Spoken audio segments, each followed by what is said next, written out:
In three, two, one. Hello, and welcome to episode 184 of the WrassleCast. I'm your host, Don Delarente, and I'm joined by my SmackDown Matters correspondent, Miss Didi Jonay. Hey, friend. What's going on, friend? Nothing much, man. Just living the dream or living for the weekend? What's going on? Living for the weekend is accurate. Okay. Let's go with that. Yeah. All right. All right. We're joined again this week by our Rawcast correspondent, Mr. Samuel Kalunga. What's going on, Sam? Hello, everyone. Doing all right? Oh, yeah. All right. And back this week on color commentary, none other than Magnum Prime. What's going on, Greg? What's up, y'all? I'm podcasting while black. I dare y'all to call the cops on me. Listen, don't threaten them with a good time. Wait, do you have any We'll find a charcoal on you? way. Do you have any charcoal on you? Yo, I know my that shit rights. was crazy. And then she got mad because everybody was attacking her. Did you see the follow-up video where the white woman followed her down the street for 20 minutes? Are you serious? Yes, and then she called the cops on that woman, and so the cop gets there and she's like legit breaking down crying. She was like, I just want my car back, girl. Like, I didn't touch you. You did not get assaulted. I was like trying to use them white woman tears against another white woman don't really work now, do Cancel each it? other out. You have no power here. It was lit.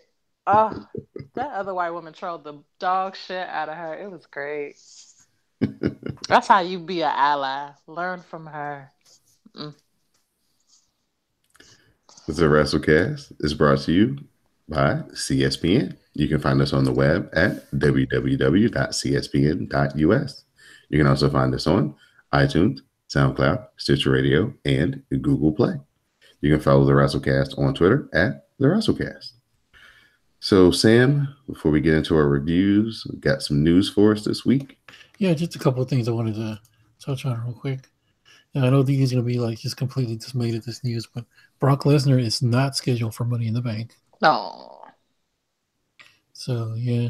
When Lesnar will be making his next appearance, nobody knows. He likes to show up in July. He tends to, do a little work in July, then not show up again until August. It starts getting a little hot outside. He's like, I'd rather be indoors. Right. So there's that. So apparently there have been stories going on that Hulk Hogan and WWE were in talks or whatever. So WWE responded and made it clear, we haven't signed him at all, because apparently the Saudi Prince guy or whatever, he wanted Hogan on the Greatest Royal Rumble show, and then I guess WWE reached out to him, but then that was it. But the way they make it sound is he was about to be signed tonight or something. Well, it's all about how you frame a story, man. It's for clicks. Right. And so apparently Charlotte had one of her breasts smushed or popped or whatever. Yeah, I think we have explosion here, sir. Okay. And it's not even TNA, see? So, Flair will undergo surgery to fix a ruptured implant. She is scheduled for the European tour that kicks off shortly and will not go for the surgery until sometime after the tour. So, I don't know about how. I guess that's safe. Yeah. All right, I've got two. So it isn't known when the implant rupture took place, according to this report here. Oh, of course. But I'm sure those with a watchful eye will probably be looking at that like this is a Zapruder film or something. Her boob goes back and to the left. Back into the left. Oh, now you had something, Don? Yeah. Rosemary, Dee Dee's favorite. She's gonna be out. She's got a torn ACL. So good luck to her on her recovery.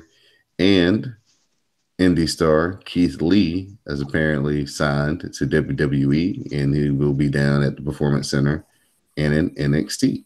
So good job for Keith Lee getting signed, and congratulations, and hopefully everything works out well for him. I saw him a couple of years ago live uh, on a big time wrestling show. He's really good.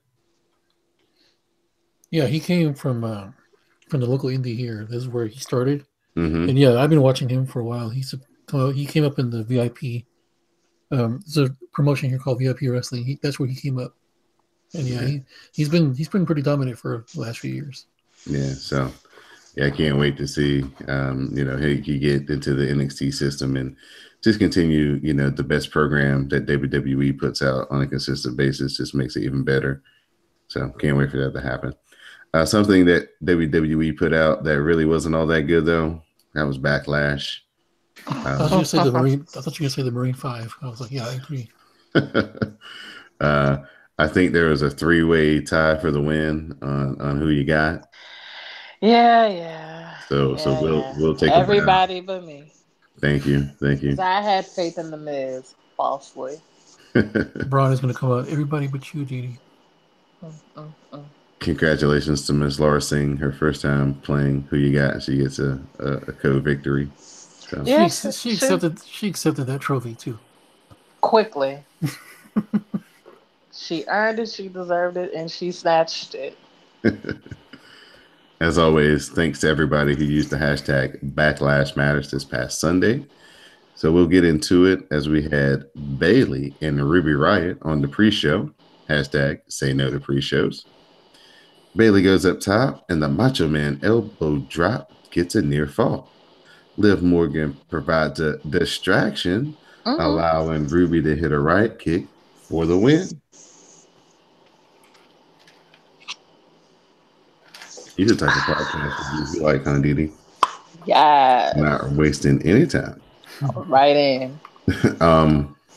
Ruby Riott, pretty good match on her behalf. Bayley, oh, how have we gone so far? Pre-show Bayley. I'm the only one who saw this. I watched it. I just don't remember half of it.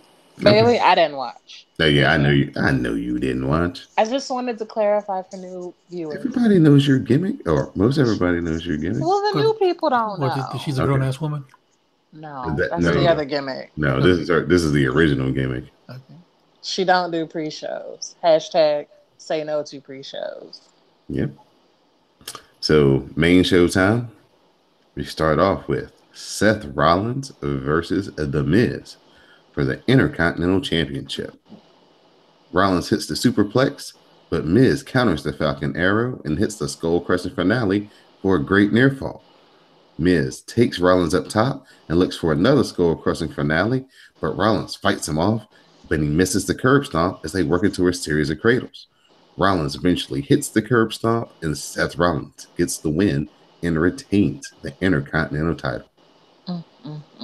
Bravo. It was real good. Real good. Yes. The Miz, do your thing, young boy. Do your thing. Greg, your thoughts on Seth Rollins, The Miz? Match of the night for me. I think it went pretty much downhill from there.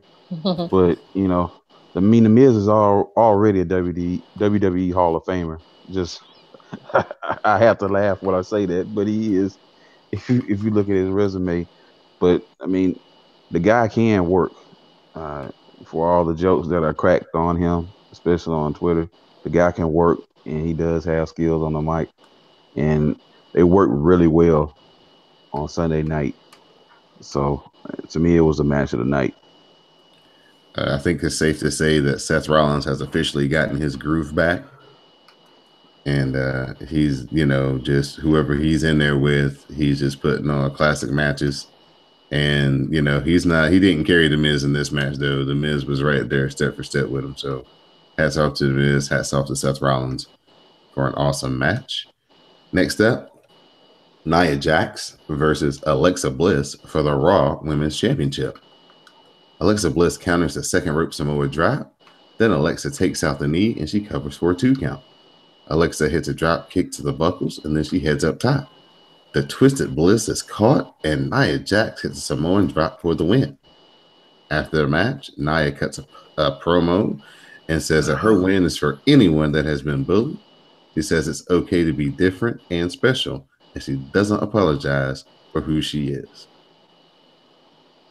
Sam, you have some thoughts? Yeah, why?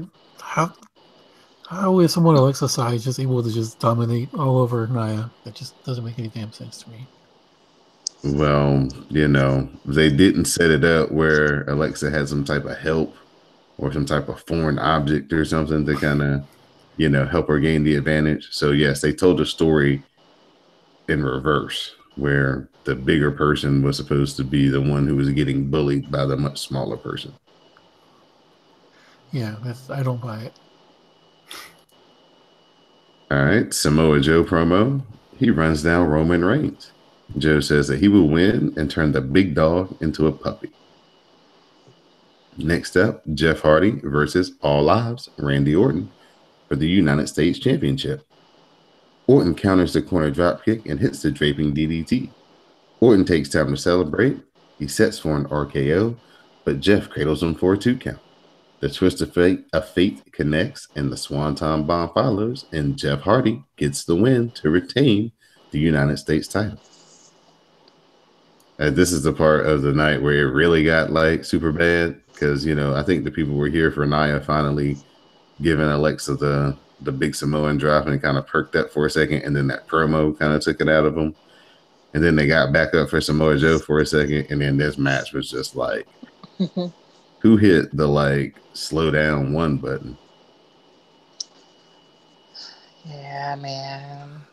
It's just, now if this would have happened in 2002. This would have been the shit. But, oh well. We don't have the time stone. So, Elias arrives, and it's concert time. He says he's friends with Bruce Springsteen, and that Springsteen calls Elias the boss. I believe it. Elias then runs down New Jersey, and he dedicates tonight's song to Bruce. The New Day interrupts. Big E is wearing a bass drum. Kofi has pancakes in his cymbals. Elias offers them autographs, but New Day wants to jam and walk with Elias. Elias is not amused, and he says that one day they may be able to open for him. Aiden English comes down, and he introduces Rusev. Rusev calls Elias bootleg Bob Dylan. Oops. Elias tries to sing a song again, but this time, No Way Jose comes down with his conga line. He's got Titus Worldwide and the Fashion Police in tow. Then all of a sudden, Bobby Roode arrives from behind, and he lays out Elias with the glorious DDT, and everybody goes back up the ramp in the big conga line. Y'all gonna talk about your little girlfriend? Carissa Rivera is the name of the young lady at the head of the conga line. Oh, look at you. In the flowery dress. Yes. Okay. So, one time for the WrassleCast CSI. Y'all find everybody. This was actually pretty fun. I enjoyed the hell out of this. It was like a clown car musical moment. I at first I was like, this is a dumb gimmick, but then it moved into being a fun dumb gimmick. On this show, it's probably like the second or third best thing that actually happened. Yeah, that's true. That's true. So, Daniel Bryan versus Big Cass. Cass looks for the big boot, but Daniel Bryan counters and hits a head kick. The yes lock follows.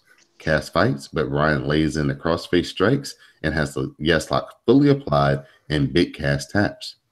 After the match, Cass attacks and beats Bryan down on the floor, tossing him around while the crowd chants, "You tapped out. You tapped out." Back in the ring, Cass lays out Bryan with the big boot and walks off laughing. I don't like to see things happen to Daniel Bryan in the head and neck area. Like, he needs to structure these things to where they take out his legs or something. Well, it's okay because he's not against Sheamus. Sheamus is the one who injured him. Okay. But just so I don't have to feel like I'm guilty every time I see him take a big shot to the head and neck area. I don't want to see this. How do you think I feel whenever I see Finn do the coup de grace and fall backwards? I'm like, dude, you're gonna break something. Right. Yeah. at least twist an ankle really bad. We have Carmella and Charlotte, SmackDown Women's Championship match. Charlotte heads up top, and Carmella avoids the moonsault. Charlotte tweaks her knee, and Carmella takes out the knee and cradles Charlotte for the win, clean in the middle. Oh, winner. Oh, winner.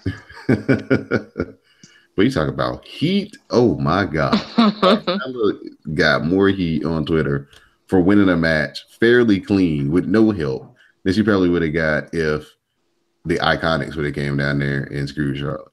For sure. Oh my goodness. Maybe WWE knows that and that's why they did that. But man, Carmella she got some heat. Don't give them too much credit. It's Okay. probably just a coincidence. AJ Styles versus Shinsuke Nakamura. WWE Championship no disqualification match. AJ Styles has a sliding forearm and the Ishigoroshi for a 2 count. Pele kick by Styles and AJ looks for the Styles clash, but they end up trading low blows. And the yes, because AJ finally got Nakamura with some of his own medicine. Both men work back to their feet and they start trading strikes. Styles lights Nakamura up, but Nakamura hits a headbutt. They then low blow each other with kicks, and neither man can answer the 10 count. And again, we have a no decision draw between AJ Styles and Shinsuke Nakamura. Did you see that meme when they were both on the floor? It says when both of y'all fighting over the same girl and she burned both of y'all. Oh. Wow. So this did 2 things. When this match first started, it let everybody know, oh shit, Roman's about to be in the main event. So right then, the Roman's match was about to get shitted on. And then when it was a no finish, everybody knew Roman was going to win. They really was going about to shit on the main event. So that's all they accomplished with this match in terms of the crowd anyway. Braun Strowman. I think this is about where I dipped, I think. Okay. Braun Strowman and Bobby Lashley versus Kevin Owens and Sami Zayn. Sami tries to run, but Kevin stops him, and they begin to argue.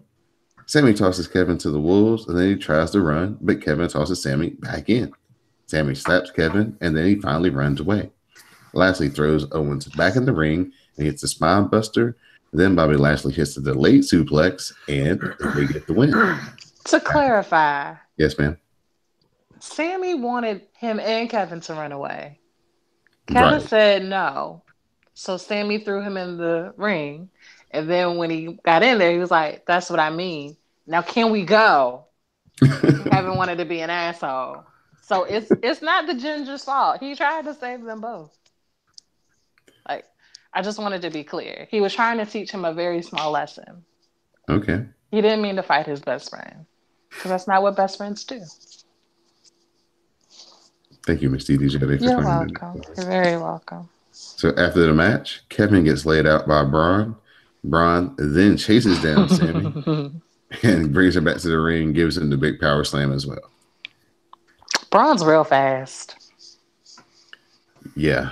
It's like a transfer truck. Once he gets going, it starts picking up speed, it's hard to just slow it down. So yeah. Main event time. Roman Reigns versus Samoa Joe. Joe gets the coquina clutch, but Reigns counters into a cover for a 2 count. Joe gets the coquina clutch again, and Reigns fades. But then Roman makes the ropes. Joe sets up Reigns for the muscle buster, but Reigns counters out of it and hits a spear, and Roman Reigns gets the win. There were people leaving during this match like it was 205 Live. There were people chanting, beat the traffic. Assholes. Yeah. Vince how many times is he going to put this dude in a position where he can't win? No matter how good his match is. And this really wasn't one of their best matches. They've had better matches on Raw. Just sabotaging my man at every turn. Like, he's going to get over. He's going to get over. He's going to get over. Just wait till that weird promo he cuts on Raw. So, I don't know, man. It's pretty strange. Is it's like he keeps fighting against the current instead of just going. If the people want to boo him, just give the people a reason to boo him, and then have them run through all their favorites, beat all their favorites, get the belt, and have them be the reverse of what you want them to be, and it'll still be the same thing because everybody will be drawn to see somebody whoop his ass. And then in a year or two, switch him back over, and everybody will love him again. But damn, they just being hard-headed. So that was Backlash. Not really that great of a show. In order, the best things on the show were, number one, the Intercontinental title match. Number two, probably the pre-show match between Bayley and Ruby Riott. And then number three, the Elias Entertainment segment. And everything else was ugh. So, yeah, that's Backlash. So, Monday Night Raw, Samuel, take it away. Oh, it gets worse. All right, so Kurt Angle comes down to cut a boring 20-minute promo. He says tonight there'll be qualifying matches for the Money in the Bank. He lists all the men, he lists all the women. Brawny the Strowman comes out. He's mad that his name was not picked for the Money in the Bank match. He talks about being a kid and not being included in building a treehouse. He said he waited for everyone to get into the treehouse, and then he knocked the whole tree over. Before Kurt can respond, Kevin Owens comes out.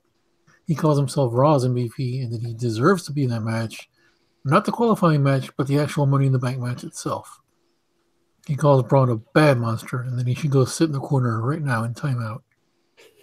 Kurt then makes a qualifying match, Braun versus Kevin, and that match is right now. So Kevin Owens versus Braun Strowman, and Braun wins. Male Robot number 2 interviews Roman Reigns. He wants to know what his mindset is going into tonight's match. Roman cuts a weird promo about backstage politics and silencing all the haters. I don't know what this was. I don't know if this is like a new direction that Vince wants him to go in when he's like addressing the IWC in a way. So I don't know. We'll see where this goes. Likely nowhere. That's the problem. Vince needs to stop writing his promos. Let somebody else write his promos. That's not helping him none either. Right. So Bayley cuts a selfie promo saying she's going to hug the briefcase or something like that. Breezango cuts a selfie promo. Goldust is backstage with Kurt Angle. He said he wants to qualify for the Money in the Bank as well. But Jinder Mahal interrupts and asks why he's not in the match and Roman Reigns is, after he squandered all his opportunities. Kurt Angle says that Jinder has not won a match on Raw, and tonight he's up against Chad Gable. And if he wins, he might get some consideration.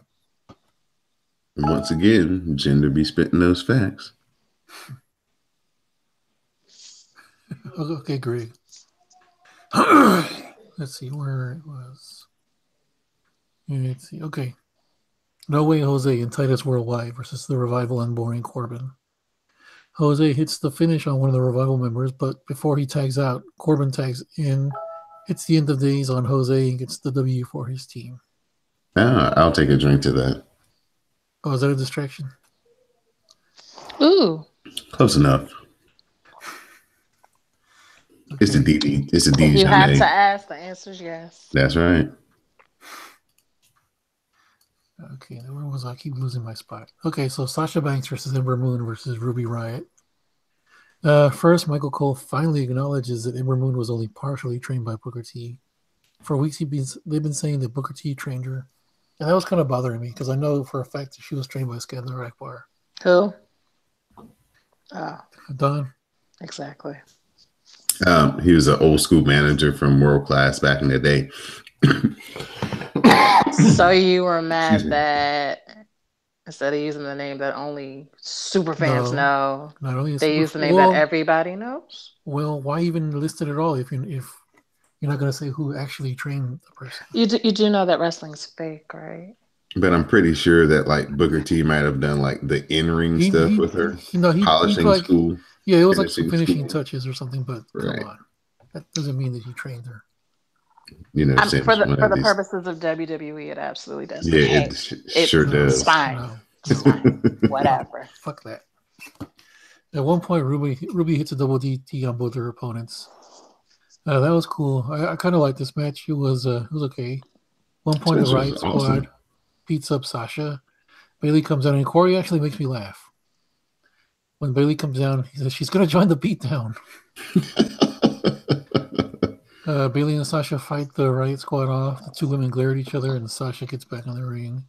When Sasha and Ruby are going at it, Ember hits the Eclipse on both women and pins Ruby for the win. Dasha interviews Ember Moon, who just happens to be walking around, I guess. Ember says she's over the moon, and then she cuts a promo. We get an in-depth look at Bobby Lashley. So they mention how his... they mentioned that Bobby was in WWE and then did Bellator and then nothing else. He just vanished into the ether for 10 years. Renee Young sits down for an interview with Bobby. He mentions that his sisters would torture him as a child, hitting him with sticks and brooms and tying him up in the woods. And that was pretty much the whole interview. Yeah, it was all good to the sit-down part. And but that was like all they covered. It was like, okay, that's it. Oh, then what was the point? Yeah, just another fact though. I've been talking about this for like 2 weeks on Twitter. Like they need to do a Bobby Lashley vignette to like make the people care about him, or at least reintroduce him to the people who don't know anything about him. They did it, but they didn't quite hit the mark. But good try, good effort. So Kevin's backstage. Sammy is beside himself. He can't understand what has been transpiring lately. Kevin wants to know why Sammy slapped him in the face. Sammy apologizes and said they need to win Money in the Bank. He didn't really apologize. He was more like, man, that was yesterday. Why are you bringing up old shit? No, he did say he was sorry. So Jinder Mahal versus Chad Gable. Jinder wins, and after the match, he beats up Gable. More selfie promos. Zack Ryder appears for his monthly Raw appearance. He's in Kurt's office. Jinder interrupts again. He wants in on the match tonight, and he wants to make it a fatal four-way. Kurt tells him to get lost. Heath Slater and Rhino versus Drew McIntyre and Dolph Ziggler. Drew gets the pinfall.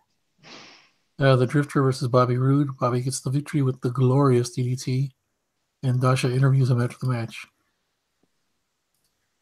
Seth Rollins comes down and talks about how The Miz took him to the limit at Backlash. He is there to issue an open challenge for the IC title, and he wants to issue it for right here and right now. Mojo Rawley comes out from catering to a small whimper. The two have a match. Seth wins a long match, going through one commercial break. Now, how'd you feel about Spicy White coming out, Dee? Spicy White is never a bad thing.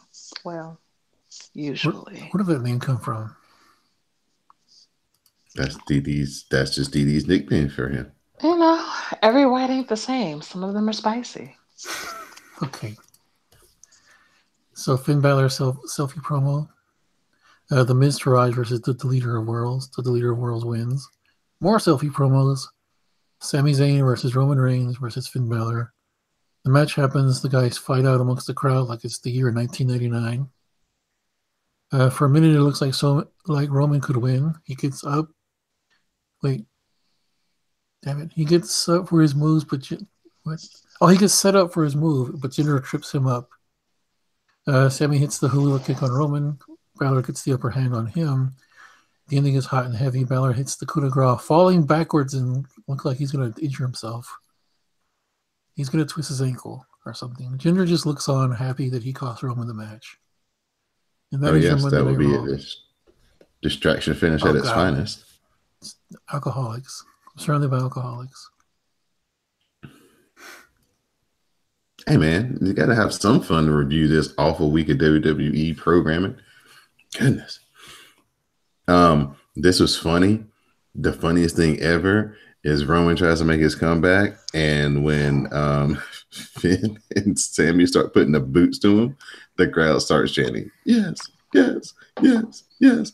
Now, how the hell are you supposed to be the biggest baby face in the company, the man that's supposed to get the belt, wear the belt, honor the belt, walk around and be the conquering hero to beat Brock Lesnar, and everybody's cheering you getting stomped by two guys who like weigh 100 pounds less than you? Well, you know, It's just not gonna planning. happen. It's just not gonna happen for him. It's Why just are we not gonna insisting happen. that he needs to be a face anyway? Like, what is that? That's the whole point. If they want I'm to boom, so and confused. Like, that's because Vince is stubborn and he's like, but the crowd says no. Like, you can't make them not be assholes. You can't make them not do what they're doing. And mind you, it's annoying as fuck. I wanted to throw something at all of New Jersey on Sunday. I was like, it's not even fun anymore. Like, you're ruining everything. But if they're like that adamant, you can't make them like him. You tried with the Shield, and then Dean Ambrose with the bad hairline fucked his little self up. So that was ruined. So, like, just give him the champ and let them be mad. so Stay mad, Vince get mad. What the fuck? Vince's next brightest idea is they hate Jinder Mahal so much. I'll put him against Roman. There's no way they'll cheer Jinder. That everybody knows that's not true. Because we cheer Jinder every fucking week. I don't know about We you. love gender. And here's the fucked up part. Even if they didn't like gender, they would still cheer him over Roman. Right. So we, we, there's literally nobody. There's literally nobody. Because they should have booed him against Brock. Because he was very correct about everything he said about Brock. But it's not going to happen. So they need to just quit. Stop. Just give him the belt and let the people be pissed. And have him just like sit on the top rope with the championship and just be like, you seem upset. I don't know. I can't tell. It's like I don't. I think I hear things in the distance. I don't. What is it? Is it cheers? No. You look mad, but I'm happy. Like that's what I would do. That's the reason why somebody besides Vince needs to be writing his promos and handling him instead of Vince being the one that's like directly giving him his stuff because it's not working. Vince is old now. He don't get that, you know what I'm saying? It don't work the way it used to. You know what I'm saying? It's more like the Stone Cold era where the more that you are a badass, the more that you're the good guy. More than just being squeaky clean and that's the thing he doesn't understand. It's not about being a good guy no more. It's about being the cool guy. Right. Which is why nobody ever boos Kevin because Kevin is cool. Right. So it's like, let Roman be cool. They're going to be mad.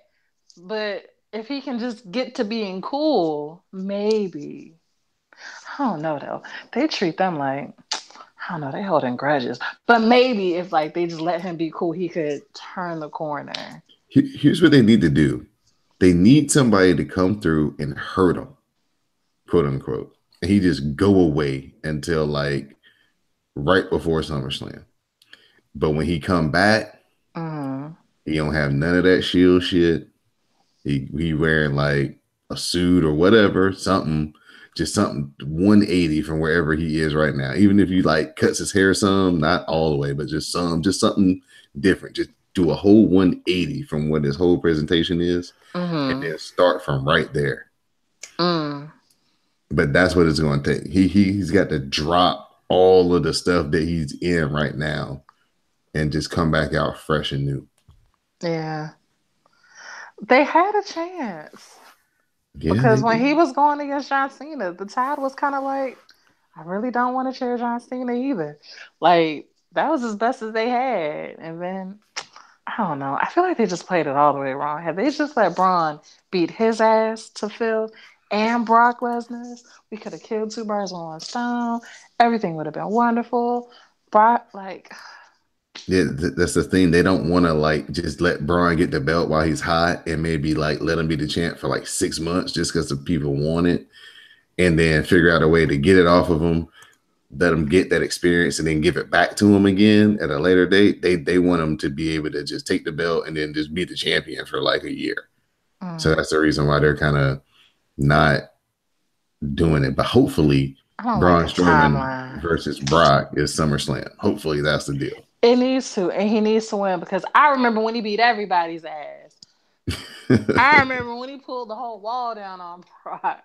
Like, Brock should still be pissed about that. Like, theoretically, Brock should be like, remember when you tried to whoop me?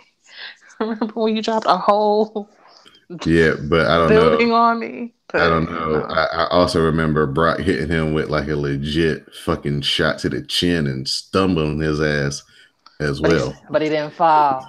Who cares? But And I have faith in my brony that if he really meant to whip that ass, he could. I don't know. That might be delusional, but but that's Brock getting old, so that's my thing. That's the money right there. Braun Strowman is the money. So here's my thing: if we gonna have all these MMA bitches around, can they just fight for real? Like, why not? Why are we pulling punches? What's the point? Why would you hire a whole bunch of MMA people to pull their punches? Because punch the bitch. Because the MMA people realize we can't make a living like this forever, so let's do wrestling because it's close but not quite. It's more the MMA people's hustle more than the wrestling people's hustle. The wrestling, you know how Vince is. He's just glad to have the names and the legitimacy. It's trash. Also, on another note, this doesn't really have anything to do with anything, but if MMA bitch and Ronda Rousey don't fight at some point, all of this is for nothing. Oh, in new news, the rest of the crew is also coming. So the MMA Four Horsemen, Ronda Rousey, Shayna Baszler, Jessica Duke, and I forgot the other girl's name. They're all coming. They're coming to the Performance Center. So. And it's like, it's obvious that they're trying to set up a 4 horsewomen versus 4 horsewomen thing. That's good. That's great. That's wonderful. Sure. At some point, Shayna needs to be like, but you know I'm better than you, right, Ronda? Because Shayna's whole thing is she's a bitch, right? Mm-hmm. So you can't be a bitch and then be like, but that's my best friend, Ronda. We're so here for it. No, that's not how it works. Just like it don't really work with Sasha and Bayley, it can't work with her and Ronda. So would that make you a Shayna Baszler fan? Oh, in no. That particular No, fuck them. But thank you for clarifying your position. You know, fuck them both. But this is world building that you've done. So this is who you've decided Shayna is. Cool. Then this means this is what she must do eventually. I ain't saying in 3 months. I ain't saying in 6 months. But if it doesn't happen, you've basically lied to me. Because Shayna Baszler, as you shown me, is not a loyal person. Nobody who's like, I'm just going to step on your elbow and fuck your shit up. That's not a loyal bitch. Like, the two things don't go together.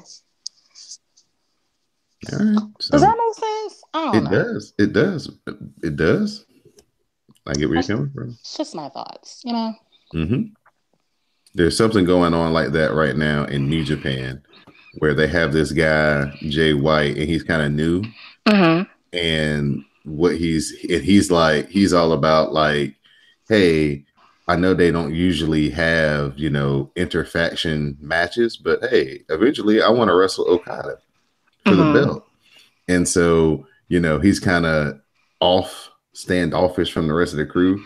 So he kind of has that look to him like he's not a loyal person. He's here with them right now because they asked him to be here.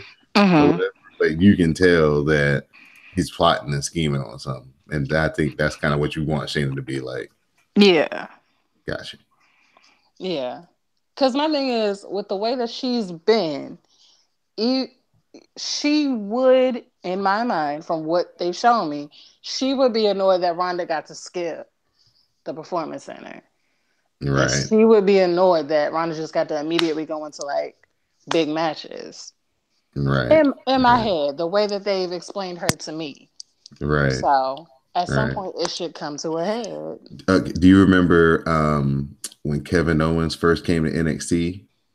Yeah. And but Sammy got there first, and Kevin came out there. And he was like all happy for his friend, and then he fucking powerbombed his ass on the side of the ring. And that was his reason, was because he fucking got there first, and Kevin Owens had to grind, and he left him behind, and all that stuff. They could kind of do something the same thing, but on the main roster between those two. That would be cool. Exactly. That's exactly what I want. Yep. Okay. Book it, Dano. All right. Remember the 184th episode of the WrassleCast. So when this actually gets booked out in 2 years, the groundwork was laid here on this episode. We're like, I don't want my 10%. All right. All right, lovely. Tell us about what happened on SmackDown this week. Yo, man, the things, they happened. We ended up talking through so much shenanigans, I couldn't even get there. But we were in Baltimore, and I didn't go because Baltimore's not as close as you think it is. Paige comes out. She puts over a Backlash as a lying ass smashing success. I tell them anything, they'll believe it. Just say whatever. It's cool. She's just like, you clearly didn't watch, so I can tell you whatever it was. It's great. It's a wonderful time. She talks about Styles and Nakamura and the low blow double KO finish. We'll hear from them later tonight. Paige hypes Money in the Bank and tonight's qualifying matches. She needs the best from SmackDown competing. And the qualifiers start now with The Miz versus Jeff Hardy. Miz counters the corner drop kick. They work into counters and Jeff rolls Miz up for 2. There's some corner drop kicks that connect by Jeff, and then he hits the twist of fate. Jeff heads up top for the swanton. It connects for 2. And almost immediately, Miz switches the cradle and wraps Jeff up to steal the win. It was lit. It was skillful. It was everything. Yes, The Miz, 2 nights in a row. Iconic. Okay, so that means that Miz joins Finn and Braun in the men's Money in the Bank match. I was wondering how this was going to work because the last time there was Money in the Bank, it was just on one show. No. So what they're gonna do is it's gonna be one match for the women, one match for the men, with 8 people in each match. So 4, theoretically 4 from SmackDown, 4 from Raw. So cool. That's what it's gonna be. But I thought that was interesting because they didn't really explain it. They were just like, yeah, it's over. Well, they left it up to Kurt Angle to explain it, and you know they shouldn't have did that. You know he ain't gonna get it. Might as well have right. just put the graphic up there. Yeah, graphics. That's what I was looking for. The graphic on the board. Sheamus is in the back. He's eating Lucky Charms because, there's a leprechaun. Yeah. So he's sad because he lost to Xavier last week. Sheamus and Cesaro run down New Day. And there's like a little bit of tension. Cesaro says he's going to face Woods tonight because, of course, he can beat him. Cesaro and Sheamus find pancakes in their bags, and they are big mad. And I'm talking about 200 pancakes. And I'm just like, who had to make all them pancakes? Did they just go to Costco and buy the frozen pancakes? Where'd you get all the pancakes from? Well, they're lucky. Why? Because that's the play off of, they call it a rib, or AKA a practical joke, a prank. Mm-hmm. And Randy Orton is notorious for leaving deposits in people's bags. What kind of deposits? Those kind of deposits, and we ain't talking about pancakes. Oh, I would smack him in his eyeball. What the fuck? See, this was the it all goes together. Immature Randy Orton. All goes together, though. The fact that he would do some little nasty shit like that, he need Jesus. Anyway, we get a sanity video package. They soon come. In the back, Renee talks to Nakamura, who's not cleared to perform tonight. Renee says she knows that Nakamura speaks English. And he's like, yeah, I forgot. It's just like, what? He's my favorite. Nakamura says Styles is nuts. And he gives a good pause. It's like, ha, nuts. Get it? Yeah. But so is he, and they aren't finished yet. There's really nobody better than Nakamura right now at this heel shit. Having so much fun with it. Being an asshole with it, but everybody's along for the ride. Nobody really hates Nakamura. It's good stuff. Mm-hmm. The announcers discussed Carmella defeating Charlotte at Backlash. Carmella brags about her win via selfie cam. She says she's throwing a huge party in London next week because who the fuck parties in Baltimore? And I mean, no shade, but shade. I mean, if you had a choice between Baltimore and London. 6 of one, half a dozen of the other. Yeah, we could wait a week. We can push it a week. I mean, I ain't saying, but I'm saying, It's gonna be real pretty in London because they're getting ready for their, the wedding and everything. The wedding, Yo, I looked it up today. I was like, what time does this fucking wedding start? Did And you see it's the? like, it's early as shit. Like 7 o'clock in the morning our time. And I was like, I'm not, Yeah. Did no you see the? thanks. You should just go to watch the Legoland reenactment of it. That's adorable. I just want to see how ethnic she gonna look. Like, they gonna tan her? Are they gonna pale her out? She gonna have a little curl to her hair. She ain't gonna have no curl at all to her hair. Like, I got what the dress look like. What Harry gonna be looking like? Are they gonna cry? Like, I Oh, need to this is know going to it. be like a Twitter bonanza. If somebody could figure out a way to market some tweets, they would get Yo, paid. listen. I'm about to be like, WrassleCast goes to the wedding. Like, I don't. What? But it's just like I would really be into it, but it's like 7 in the morning, so it's just like, well, If it happened on like a weekend though, it it could. does. It's Saturday, next Okay, good. Saturday. So yeah, go ahead. But Wake up it's seven early. in the morning. I got things to do that day. Fall We'll back asleep see. by 9. You'll be straight. Nah, I got places to go. I can't fall asleep at 9. I got places to be at 11. Okay. That's what I'm saying. Like, it's like killing my vibe. You couldn't have waited one more week. Nah, they trying to be married. I'm not mad. But anyway, I digress. Her party is going to be in London. Maybe she'll party with Harry and Meghan. Who knows? Ty Dillinger and Naomi talk about winning Money in the Bank. Naomi again has her selfie cam. She's looking like a what? Snack. Yes. The Iconics make fun of Charlotte prior to their match because Peyton Royce, that's your boo, right? Or is it the other Yes, one? it is. Yes. Peyton Royce, Dom's boo, has a match against Charlotte for the Money in the Bank qualifier. There is a knee strike by Peyton that gets a 2 count, and then Charlotte fights off the Fisherman's Buster and hits a spear for a 2 count. She gets a roll up into the figure 8, and Peyton taps. So far, Charlotte is going to join Ember Moon in the Women's Money in the Bank match. Oh, excuse me. Gross. Daniel Bryan is interviewed about tonight's match with Rusev. He made Cass tap out and is ready to fight tonight. There's some more comments from Shelty and Asuka on winning Money in the Bank. I believe Asuka got graphics with hers though, so it means things. Oh, I'm watching things on TV. Robin Hood Men in Tights, iconic, Classic. so classic. If that had been made now, they probably would have had a 2 or 3 sequels by now. They didn't make sequels back then. Okay, next, Cesaro versus Xavier. Xavier hits a wheelbarrow driver and gets a near fall. Cesaro then rolls Xavier up with help from the ropes for 2. Woods hits a Shining Wizard and heads up top. Kofi takes out Sheamus and Wood leaps into an uppercut from Cesaro, and Cesaro wins, and it's All very you sad. heard was Shadouken. It's Street Fighter very themes that like, I'm talking oh. about. And like then they showed it in slow motion, and you can see the moment where like Xavier's like, this ain't gonna work. And it's like, oh. Oh man, he got busted open. He was bleeding. You saw Yeah, like he when they was showed bleeding him. about the mouth. Yes, he was. Yeah, he got messed up. Yeah. Yo, Robin Hood Men in Tights is so good. What other movie would end with them not being able to get open the chastity belt? Like, that's so cool.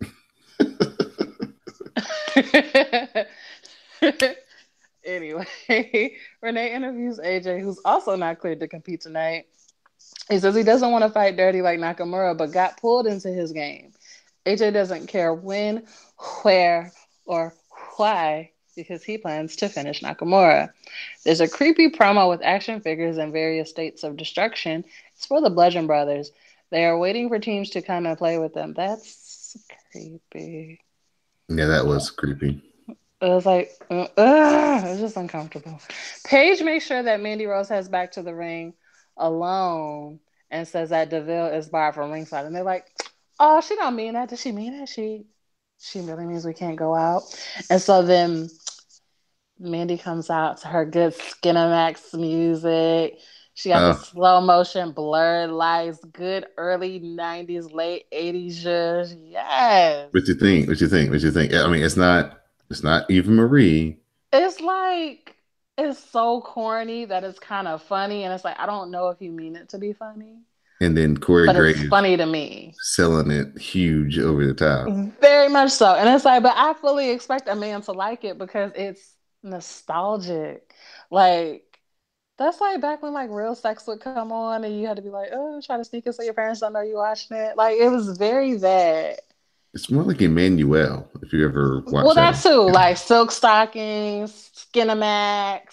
When it comes on the free preview for that 1 week, and then you got to stay up late, see mama. Yeah, it's all very that.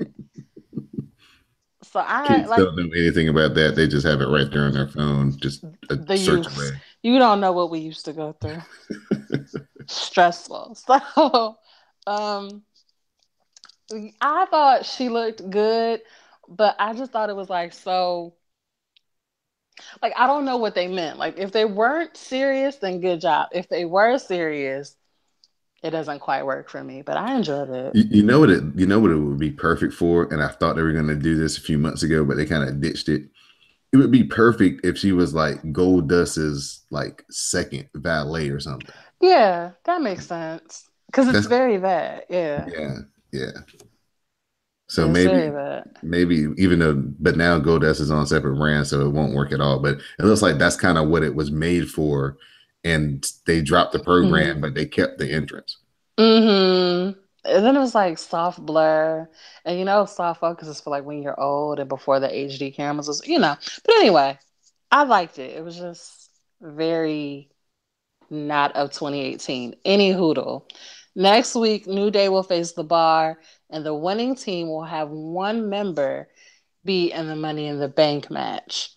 Also next week, Andrade Almas, also known as Cien Almas, will debut. He gets to debut in England. Fancy. Oh, and we had a distraction finish for Mandy Rose to get the win too. Oh, how did I miss that? Lynch hits the exploder suplex in the corner forearm. Mandy stuns Lynch off the ropes and steals the win with a roll up because Becky's a loser. Mm-hmm. I have pineapple juice and coconut rum. Oh, that sounds lovely. I am living my best life. It's right in time for the heat wave that's about to happen this week too. Listen, I found my little short skirt so I can be like, hey, she ready. Next, Rusev versus Daniel Bryan. It is a Money in the Bank qualifying match. Daniel goes up top and hits the missile drop kick. There's a running knee that's countered as Rusev attacks the ribs and hits the Machka kick for the win. Post-match, Daniel Bryan sits disappointed in the middle of the ring and looks so sad. But that means that Rusev will join Miz, Brawny, and Finn in the men's Money in the Bank match. And according to Dune, there are 4 more men to go. Another match where the heel wins clean in the middle. They just look so shocked, like, oh. Like, this is like the worst position. We all want Rusev to win. We all want Rusev to be a thing. We all want Rusev to get his chances. But why you got to be beating Daniel Bryan? Because we all want Daniel Bryan to win. We all want Daniel Bryan to get his chances. They're like, you're going to get what you want, but not how you want it. Man, Vince is such a asshole. Yes, he's the ultimate puppet master. Petty boots. It's like, okay, you want to boo my main event at the pay-per-view? You want to boo Roman Reigns and fucking, the next night on Raw? I got something for you to boo. Puts these two dudes in the same match, like, So, I thought this was a really good SmackDown, actually. Yeah. I enjoyed it. Yeah. I agree. Good job there. This week, we are being brought to you by Blue Apron.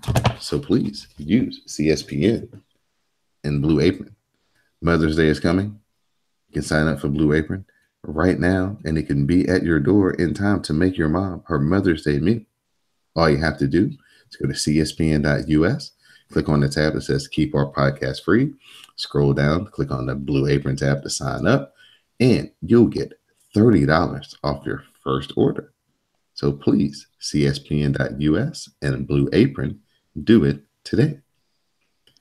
All right, Dee NXT was really good. Unfortunately, they didn't have this part on YouTube, which I thought whoever's running their YouTube page really messed up. Ricochet, he opens the show. He's coming out to the ring for a promo. Ricochet says he always wants people to remember him wherever he goes. It was his goal at WrestleMania weekend, and says that he intends on taking over NXT. He says it may be cocky, but there's only one and only Ricochet. The only thing on his mind is the NXT championship. Now he's out here in like a, nice dress shirt, sport coat, some slacks, some loafers with no socks. And so a fan yells out, "Socks!" when he says there's only one thing on his mind. So that was really funny. Ricochet is like, "No, it's not socks." Then the Velveteen Dream comes out. He says no. He doesn't understand who gives Ricochet the right to say these things. And he chastises Ricochet, calling himself the one and only, and how he makes this look good. Dream agrees that he makes this look good, but says he's the one and he's the only one who should be in line for the NXT title. Dream says no matter how Ricochet flips or flops, he needs to land in the back of the line behind him. Bloop. But Ricochet says he knows who Dream is and brings up Aleister Black kicking his head off. Velveteen threatens to make Dream over his reality. Ricochet responds with, "You're good, but you ain't me." He's here to steal Dream's show and spotlight. Dream then says anything Ricochet can do, he can do better. Oh, Ricochet, I don't know about that one, sweetheart. Ricochet wants him to prove it. Dream kind of nonchalantly acts like he's going to walk away. He tries to sneak Ricochet, but Ricochet catches him. And then Velveteen just slides on out of the ring. Oh, this is setting up to be all the flames right here. These two. I have faith in them. They are going to put on a show. Oh, yeah, they are. So we get EC3 versus Raul Mendoza. Both men began trading strikes until Mendoza nails an enziguri. Mendoza charges in, but EC3 launches him into the corner. EC3 hits a knee lift and the TKO, and EC3 gets the win. EC3 is interviewed after the match. He says that he has a mind like a scientist and a body like a mythical deity. Okay. While being precise in the ring. He plans on racking up victories until he turns his place into EC3. Last week, Danny Burch and Oney Lorcan caught up with Pete Dunne.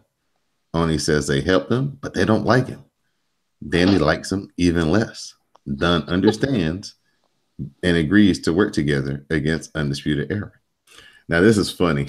Danny Burch goes, "Now, Pete Dunne, she's just like, Pete Dunne, we know you're a piece of garbage." And Pete Dunne just kind of shakes his head like, yeah, you're right. It's so hilarious. Like, he doesn't say anything in this whole promo. All he does is like nod his head that one time, and now just like, yeah, I am. Piece of garbage. That's a mess. Like, you got me there. That's funny. Dakota Kai versus the chairman's new fave, Vanessa Bourne. Bourne wears Dakota down for a bit, and then Dakota fights out and hits a series of kicks. She then hits the running corner boot, and Dakota Kai debuts her new finisher, which is like a modified Canadian destroyer, and she gets the win. Shayna Baszler music hits, and Dakota Kai looks shook. Shayna enters the ring, causing Dakota Kai to back into the corner. Dakota cowers from Shayna. She's trembling. Vanessa Bourne gets up, and Shayna traps Vanessa Bourne in the rear naked choke, and a scared Dakota Kai backs away and runs to the back. What? Yeah, so when did that happen? Vanessa Bourne just got choked out. It was bad. When did Dakota Kai become a punk? Well, whatever Shayna did to her. No, Shayna like stomped on her arm and hurt her arm, and then she like bullied her off camera. We never knew what happened. We don't know what happened. Oh. She did something else to her off camera, and she won't talk about it. Oh. Was it like a Me Too situation? Never mind. Never mind. Okay, Cooper Kente. I'm sorry. I don't know. See, he's a bad influence. That's probably exactly why I thought that. I'll tell you. So Kathy Kelly catches up with Dakota Kai and asks about Shayna. Dakota says she doesn't know why she couldn't run away and why she froze. Then Shayna interrupts and dares her to kick her if she's the captain of Team Kick. Dakota freezes again, and Shayna confidently walks off. With Dakota alone, We hear laughter behind her. And it's Nikki Cross watching, getting a kick out of it all. She's back. So we get a house match between Heavy Machinery versus the War Raiders. Hanson enters the ring. He ducks Knights, and then he dives outside to take out Otis. He makes a tag to Hanson, and they hit Fallout, and the War Raiders beat Heavy Machinery. It was like a really cool house match for like 3 minutes. War Raiders did what they needed to do, and Heavy Machinery looked okay, but it was a squash. Then we get a recap of TM61 stealing the win from the Street Profits last week. This is followed by a great Street Profit video of them working out like at a basketball court, and they're saying that they want to get the NXT tag team titles. So they're like running sprints and doing all kinds of stuff, and it's kind of like a Snapchat, like a series of Snapchats. That's how they do their promos. So it's really cool. Again, Street Profits, one of the best things in WWE right now. Then our main event, Cassius Ohno versus #Heel Life Supreme, Tommaso Ciampa. Yeah, that's my boo-boo. Ciampa connects with the boot. Ohno blocks Ciampa's elbow with his own. Ohno wants a discus elbow, but he eats his discus lariat from Ciampa. Then the modified neckbreaker by Ciampa gets the win. After the match, Ciampa removes his knee brace as Ohno rests on the middle rope. Then, the same way that Johnny Gargano attacked Tommaso Ciampa to make him tap out, he did the same thing to Cassius Ohno with the brace like to his face and pull him back on his head or whatever against the ropes. And then after he discards Cassius Ohno out of the ring, Tommaso Ciampa yells out, "I broke Gargano's body. I broke Candice's heart. The Gargano fairy tale is over." Yes. And that's how we end NXT. He just looks like a heel. He just looks like a bad guy. Yeah. It's amazing. It's like, how could you just look? You just look like a helpful person. But it works for wrestling. It's perfect. Yes. And he's the best at it right now. I mean, he is like full on engaged all the way. I heard you say he was spoiling Infinity Wars. That's some heel shit. Oh, yeah. Oh, yeah. I mean, if you check out his Twitter account, it's just the best ever. The best ever. Speaking of some real good heel shit, give you guys a little preview of the next King of Cast of Strong Style episode. Chris Jericho showed back in Japan. Of course, back in New Year's Dash, he and Naito kind of got into it. Naito didn't like that Jericho was coming in, getting all this big money, getting into a semi-main event spot that he thought that he should have been in. So, of course, he was talking shit. And then, him and Jericho had a little dust up, but nothing really happened. Well, they had their Wrestling Dantaku card last Friday. LIJ was victorious over Suzuki Gun.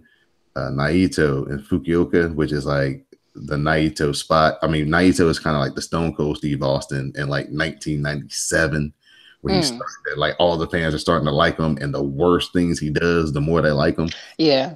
Yeah, he's right there in that zone, and this is like the number one place for him. The fans love him at this place. And so he's going back up the aisleway, and he's shaking people's hands, of course, people reaching out, grabbing his hand, he's shaking the hand, shaking his hand.